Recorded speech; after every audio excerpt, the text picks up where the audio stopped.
De provincie moet een nieuwe visie ontwikkelen op de toekomst van de visserij. En ik meer dwaan om dwarsame alternatieven te ontwikkelen. Dat vindt de ChristenUnie in Provinciale Staten. Een van die dwarsame alternatieven zullen in de zeeborkerij wijzen. Daar kan zeewier verbouwd worden.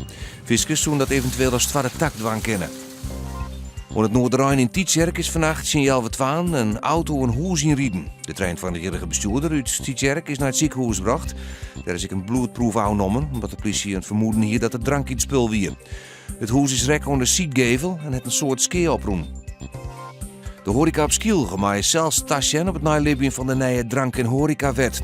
Het idee is dat horecaondernemers een bepaald geldbedrag inlezen. Dat bij een controle toch mystery guests blikken docht dat de leeftijdsregels net nalibben worden, raakt ze een deal van die inlees kwijt.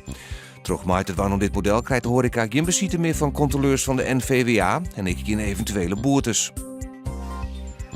De autobrand van vannacht in de Christian Kerkhofstraat in Ljouwert wie de vijfde in kwarte tijd in de stad. Man die baande een auto uit onder Heliconwaai. En in de weekend daarvoor wiet ik al 3 keer rekken in de Trompstritten, de Karel Doormanstritten en de Siebe Schootstraatstritten. Joen en vannacht kleert het op. Er zit een krachtige eerste wind en de temperatuur komt op 2 graden bij kans op vorstende groen. Morgen geregeld zinnen, 12 graden bij een krachtige natte eerste wind.